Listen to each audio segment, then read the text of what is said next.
Welcome back to The Evil Within. This is The Evil Within 2. We are in Chapter 4. This is the second episode that we've been playing in Chapter 4. I know you're thinking, this is the 19th episode. Just Chapter 4? Well, we got there. Thanks, O'Neill. It was Chapter 3 was an awfully long chapter. Without this thing. Now, this was a very big disappointment to both Jackie and I. I don't particularly care for playing first person. I can do it, and if I play it enough, I get kind of used to it and can enjoy it. It makes Jackie nauseous, so she can't even be in the room with me while I play first person. And finding this in the middle of the game, I mean, she's invested how many hours getting to this point, and now she can't even watch and see what happens. And of course, remember, this is our blind playthrough, so we don't know how big of an area this is going to be, how long we're going to be in first person mode. It was really kind of a disappointment to us to find this in the middle of the game. As it turns out, it's a very brief sort of experience. I think the game creators were playing with whether or not this should be a first-person game. A lot of people think first-person perspective is more engrossing, more engaging, brings the survival horror to a different level for you. It doesn't for me. I just can say it doesn't for me. A lot of the gore goes away. I mean, every time Sebastian dies in first person, in third person, you get to see him chopped apart. You see his guts ripped out. Whatever is going to happen to him, you get to see. It's just a difference. I mean, you know, people react to it different ways. Jackie, the difference between what her eyes are telling her that she's moving while her inner ears are telling her she's not moving, that just doesn't sit well with her physically. So she gets nauseous. She can get a headache from it. And so we don't play first-person games together. I do still play some first-person games from time to time. I think the last one I started, but it's been a year or so now. I don't even know if I have it still loaded on the game, was Dishonored, and I was really enjoying it, but I just haven't had time to play it. Another Bethesda game, by the way.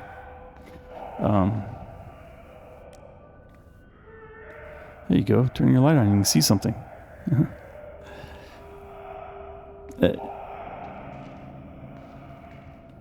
I remember when Doom first came out. And yet another Bethesda game, right? But well, at least I don't know about the original Doom, but they eventually owned the franchise. But Doom was just so fascinating with that gun kind of bobbing and the bobbing, weaving thing, and it was just such a cool experience at the time. Now here, I wanted to show you this death. This is, instead of just showing you that there's a respawn point here, I wanted to show you how he actually died, because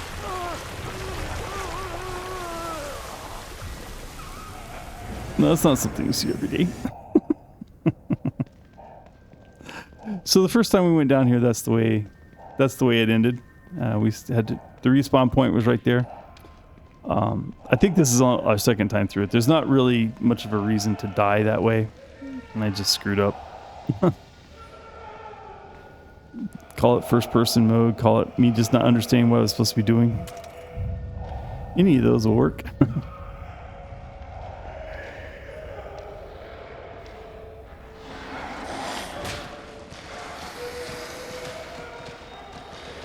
I caught a little bit of that on camera. There's a spawn in there that jumps on that corpse and eats it for a bit and then wanders off.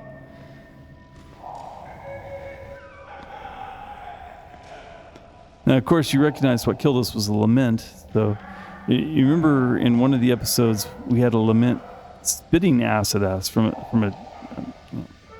several yards away, spitting acid at us. Apparently, if you get caught by them, they'll spit it. They'll just drizzle it right down over you. Melted that gas mask to our face. Thought it was a good death. Wanted you to see it.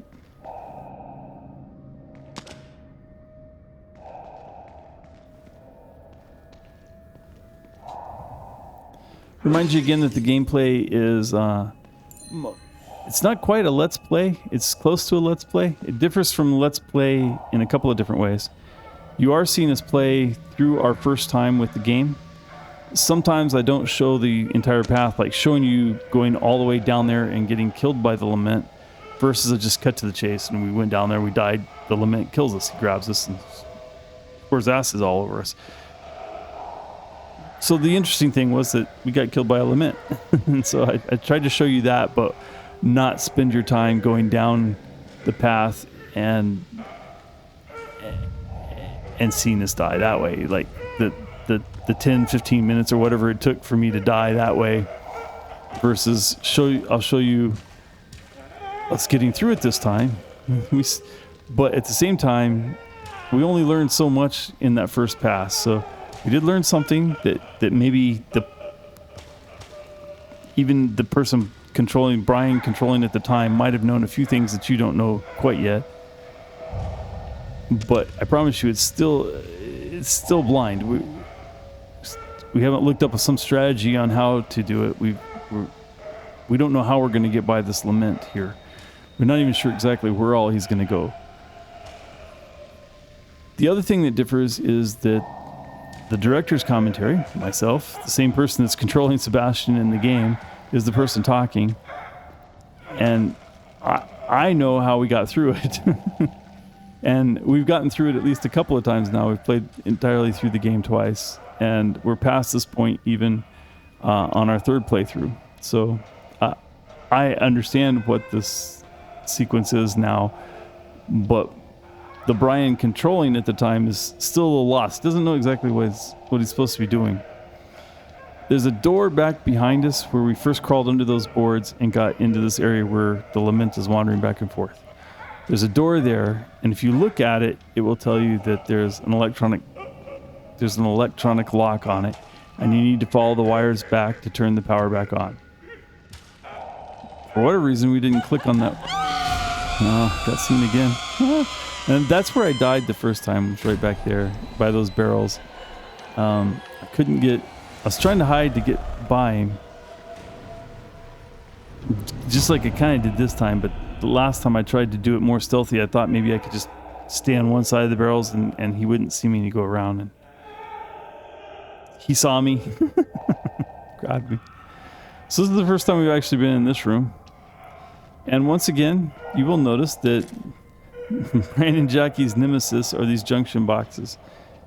It's not because they're hard, it's because we don't see them. They're just another thing on the wall that we don't pay any attention to. I thought I was supposed to be getting down here. I thought there was going to be a way out down here. But there's a junction box. I've looked at it now 2 or 3 times, but I'm not seeing it as what I'm trying to get to. Now I'm looking at the map going, what am I trying to do? I don't understand. And it's not even showing on the map. It's not showing like where the actual door is. So the map is helping not at all at the moment. But you can tell I'm confused. I'm like, okay, I got by the Lament, but now what? And now I'm thinking, maybe there wasn't even a key or anything to pick up in there. So I'm thinking, well, what was the whole purpose of this? Is maybe I was supposed to go wait for him to come up this, and I was supposed to go on past him on that. And I'm like, now he's stuck. Now he's there. And how do I get him? How am I going to get by him again? But what's really going on is there's an electronic lock that's locked. There's a door back where we first came into this area with the Lament. And if you follow the wires back, they lead to this room. And the junction box on the wall, you're supposed to open the junction box on the wall, turn the power back on. The door will unlock. You can go back out that way. But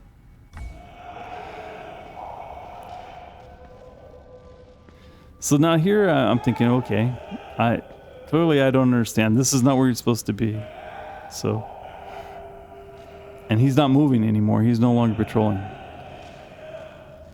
This is also when I'm figuring out that when they said you can't use your weapons in here, why can't I use my harpoon bolts? They don't light anything on fire. Now, maybe if I shot it straight against a wall, it would spark enough to set the gas off, but I get not being able to use any of my handguns. But why can't I use my harpoon crossbow. That really was irritating me at this point. I'm thinking, if I had the crossbow, maybe I could kill him, but I can't use any of my weapons. I can't even load them. And so I walk right up to that Lament. I can't stealth kill him. I look down there. There's a grate against the thing. I look back here. This is closed up. There's literally nowhere for me to go. And, about now I figure out, hey, look, there's lights on the... Hey, they lead right to a junction box. I mean, sometimes I'm a little slow, but... Now, remember how these work. What I decided is the best way to do it is to just... So, flick each one on and off, you know how much they are. So, 3, 2, 4, and 5. So, you need 5 plus 5. So, 3 plus 2 plus 5, 10. Hopefully that did something. I think it's kind of an interesting way. There's I can't say there's a whole lot of challenge to that, but at the same time, you feel kind of good when it works, right? And the Lament's broken. I don't know. He's just standing there, lost in space.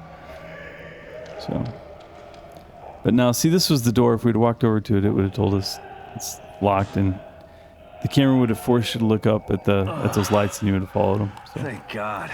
That mask smelled terrible. And that was such a relief. That really, had I not died and had I not got very confused on what I was supposed to do, and had Jackie been able to watch, she probably would have directed me to that junction box much quicker than Brian, without Jackie's co-piloting, got to it.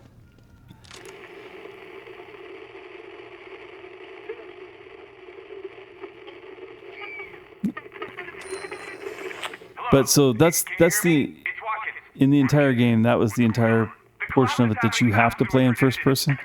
So it turns out it's not much of a problem, especially once you know what you're supposed to do. You don't have to spend much time in that gas mask. Caused a gas leak in the access tunnels, and I left my respirator on the APC. Can't you send a team through the tunnels with a respirator for me? Sorry. Just to help you. Now, I think it's odd that they will play an awful lot of the conversation from the residual memories, even though you're not there listening just on the thing. It gives away a little too much, I think. And at this point in the game, I wasn't quite sure if they would say something different there than they would say when you got up there, or how that would work. So I was often listening to them. There's no real reason to listen to them. Just find out where they are, go to them, and then listen to them. This is an interesting document, and I'm going to wander around a little bit first before I read this document to you. Well, before Jackie reads the document to you. And do some of the math while she's reading the document. It's surprising at how big they think Union needs to be. It's also surprising exactly where they were going with this. Email expansion and data goals. To all operatives from Operative Pilgrim.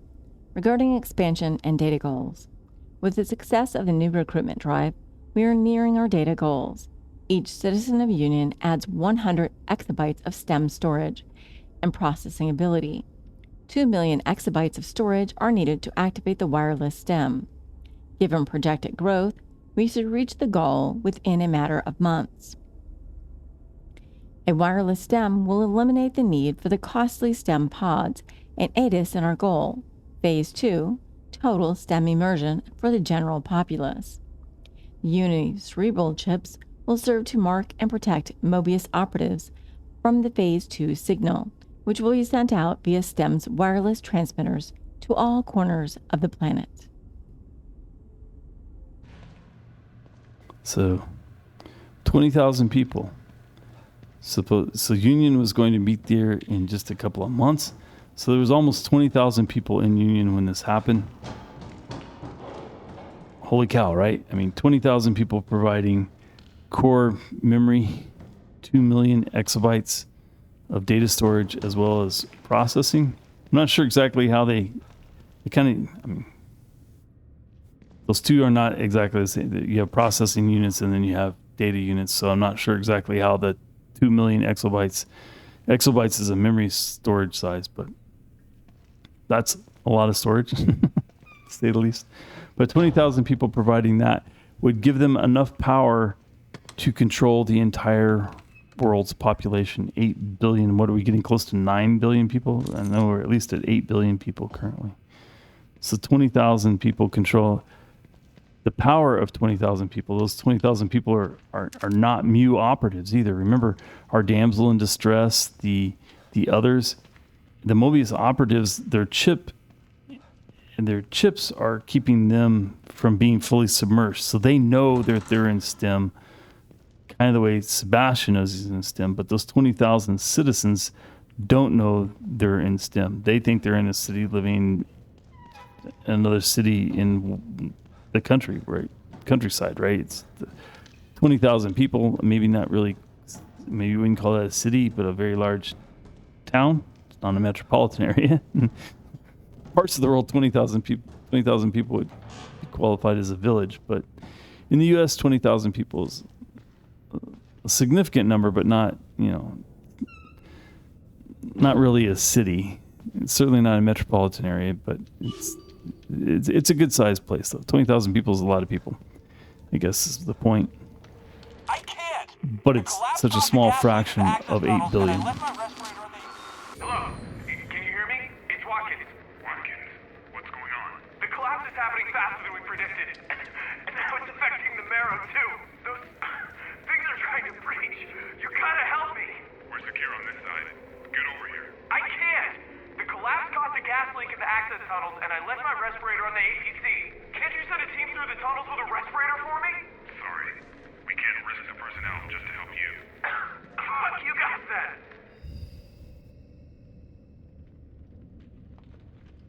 Well, there we go. Another residual memory, not Resident Evil memory, or residual memory. Another Mobius operative just being left to hang out and hung out to dry by his compatriots.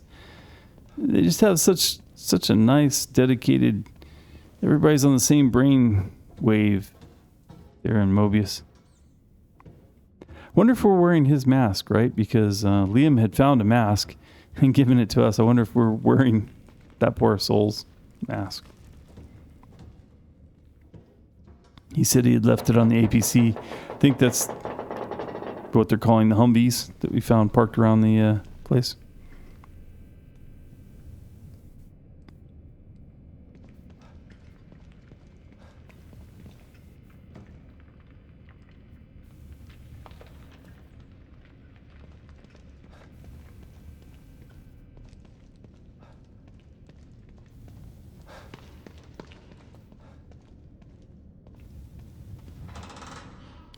Here Well, it looks is. like we made it through the Marrow. My way back into Union.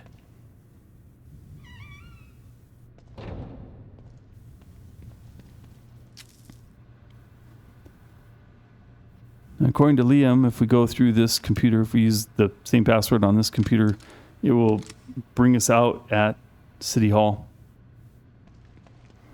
Didn't really say where, but somewhere at or near City Hall.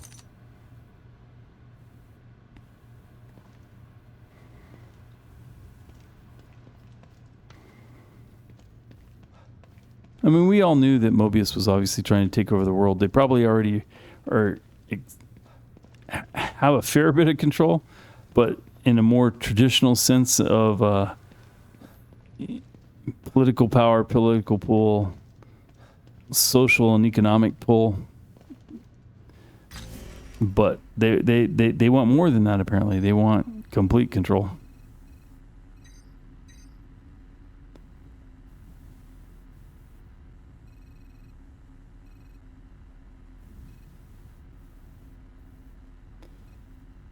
And they have a plan to get there. Their plan is to turn on the wireless beacon. Remember in the first game, Dr. Jimenez turned on the first wireless stem. And that's how Sebastian got sucked into that stem that time. There was a little tidbit there that was also important, that the Mobius implants would keep them safe from that capturing signal.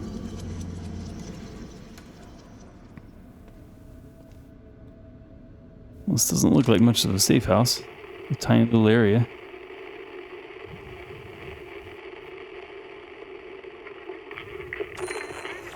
Another beautiful day.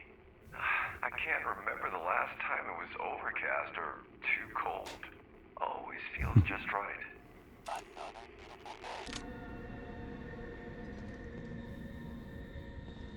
There's a terminal where we can save. And there's a coffee pot.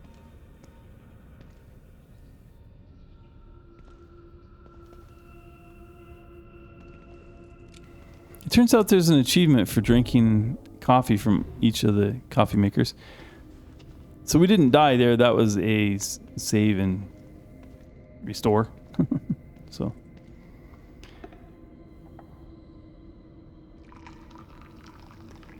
We didn't know it at the time, but it felt like the type of thing that might have a count going. So drink from all the coffee pots, you know. Turns out that is a thing, so that was a good guess on our part. Hey, look, red gel. That's exciting. And a mirror. So we know that presumably when we climb up that stair that was right there, or that ladder, we're going to wind up in an area where we expect there to be a boss fight.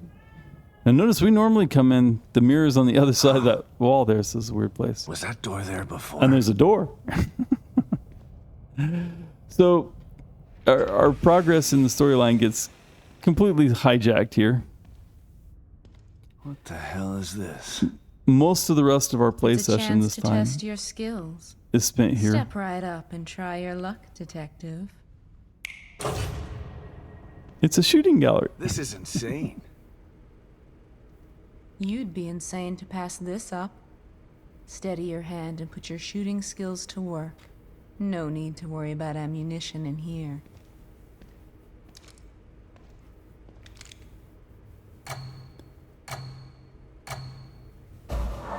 Goal is, of course, to shoot the targets.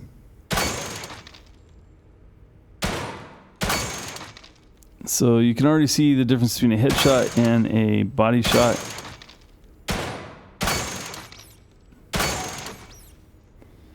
Little rat going across. I missed. Oh, okay.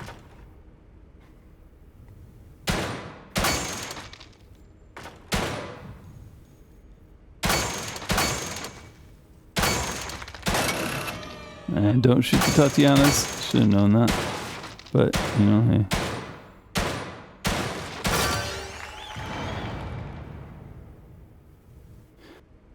You deserve a round of applause for that. I'm sure there's someone out there that will provide that for you. After you get through, there's always kind of an interesting scene with either Tatiana or Sebastian. So that was the first time we played that game. Here in the menuing system, you can see that there are two forms of the game. There's the one that's shooting gallery like we just did, the gallery mode, and then there's a box drop mode. We don't play the box drop mode this time. This is the difficulty menu. You can see that we played on easy but I mean, you don't have a choice. The first time you play, it's going to be on easy. And we got the first level award, but there are the second You deserve a level. round of applause for that. I'm sure there's someone out there that will provide that for you. Okay, so now you'll see. Not bad.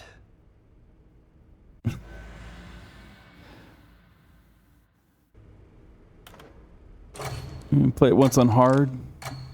So we'll show you the first time we play a difficulty.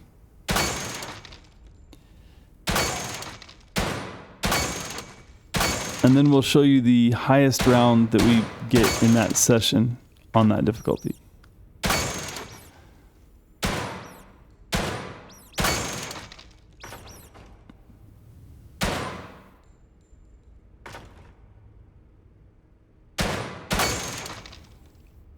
And try to show you the humorous little clips of either Tatiana or Sebastian after each score. We'll show you our scores so that you get an idea of how many times we had to run each of these scenarios to get the scores that we got.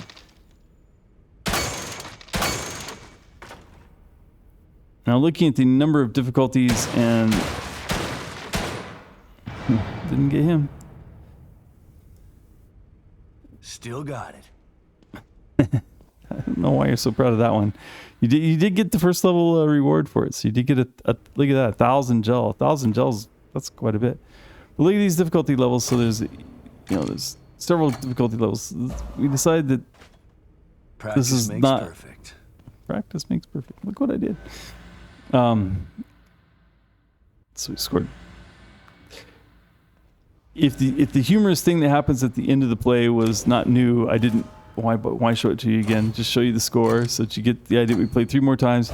Now this will be the best we do on, at least in this play session, on this map. Still a little bit slow, but need more headshots. I get the mouse. I don't shoot Tatiana.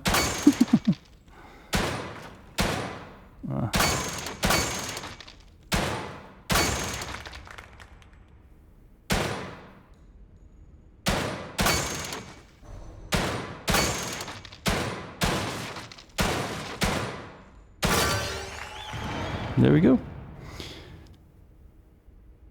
Hell yes.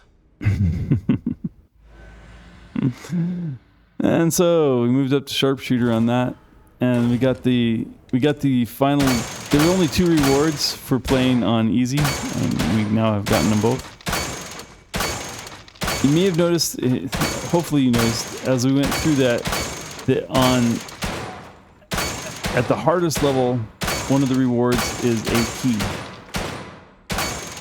Now, if you remember in the first game, The Evil Within, you could get more keys than there were lockers to open. You could wind up, if you found all the keys in a run, you would have 2 extra keys. That's not the case in The Evil Within 2. In The Evil Within 2, if you don't get the 2 keys from the shooting gallery, there are 2 lockers that you won't be able to open. So, if you want all the keys, and there's an achievement for getting all the keys, you're going to have to make it through the shooting gallery and the box drop. All right, so let's do some of that gel that we just got there. And the weapon part. We didn't get weapons parts from there, but we picked up some weapons parts. We know, or at least we think, we're confident that there's going to be a boss fight coming up. I think that's the whole purpose of us even coming to this area. And they've given us quite a bit of resources. So we're going to use them. Spin around a little bit first. Decide what to use it on. So we're here in the shotgun doing fire rate, right? So, and reload speed, because reloading a shotgun, he's really slow.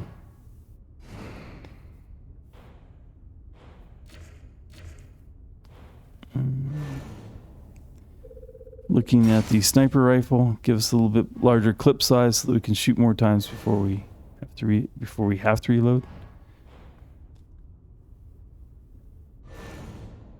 Don't know what the boss is going to be, so we don't know what weapon to really upgrade. But we figure upgrade them as best we can.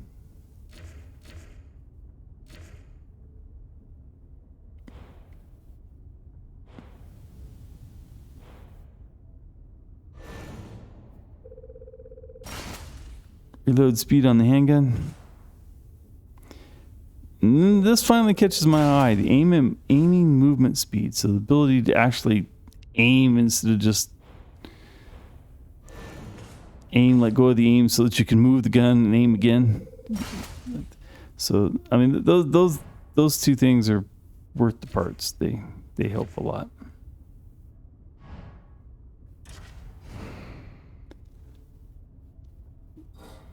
Want to make sure we're topped off. Don't know what the boss fight's going to be.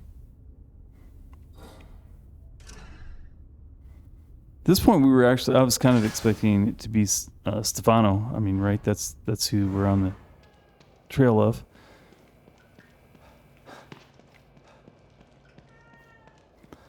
Now we did get 1,000 gel from the shooting gallery, but we have was it 14,000?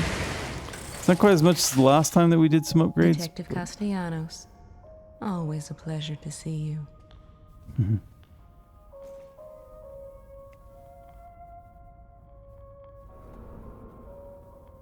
We have one key, so we can open something.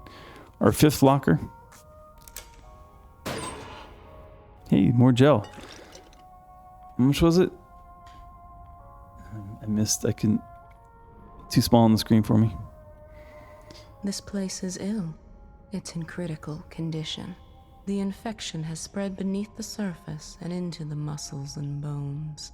Only the veins remain to connect the failing extremities. And even those aren't immune. It seems, however, that you have no interest in healing this place. Your only interest is getting your hands on the cure. So be it. I am here to help you with whatever you decide to do. And presumably Don't that cryptic you think it's message time that you moved on to the task means at that hand?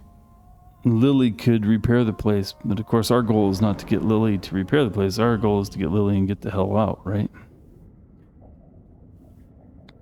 Alright, so we've got 17,000 gel. So we just get 2,000 or 3,000 from that locker. That's nice.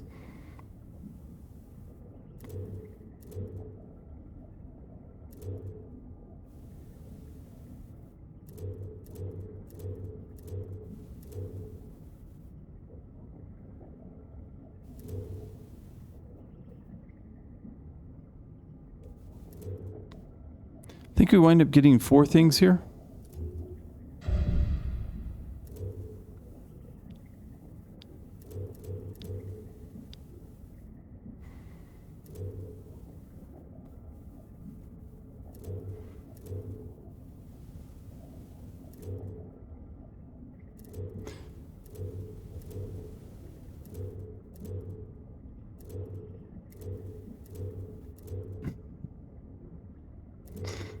I don't know why I'm so interested in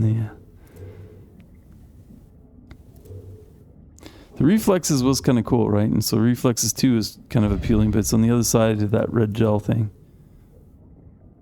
We haven't spent any green gel on recovery, so might be time to I don't think we do this time either.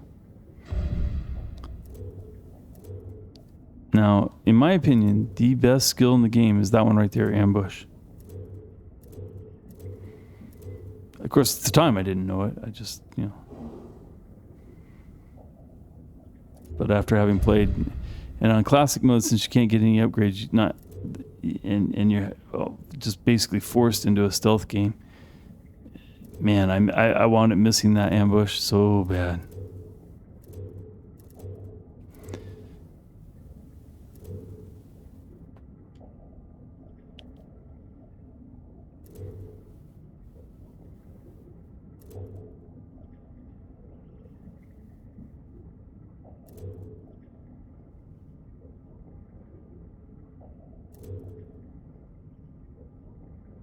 You know you want it. Get it. There you go. Toughness 2.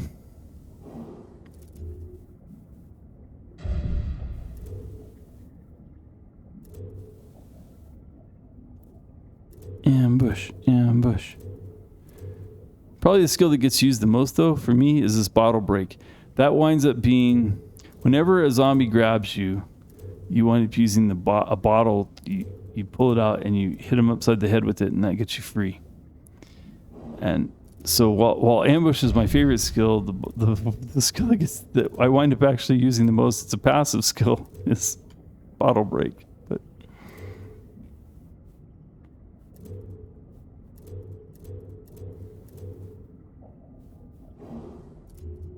those just felt too expensive at the moment. Ambush, that's my favorite skill. With this, every corner becomes a kill spot. And it's insane how well it works. I mean, they can be chasing you, and you go around a corner, duck, get behind that. It works really, really well. Or at least I was able to use it. like I said, the bottle break winds up being, we're gonna go get that, right? But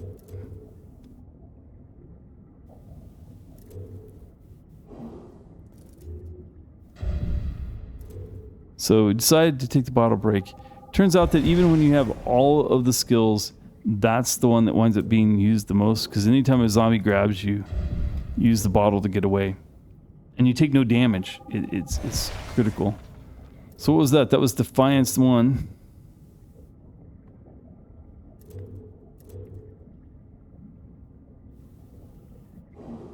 So the end result there is we upped our toughness to level 2. We took Defiance 1, Ambush, and Bottle Break. We're going to save, and that's going to end the video. And we will see you for the boss fight in the next episode. Thanks for watching. Hope you enjoyed it.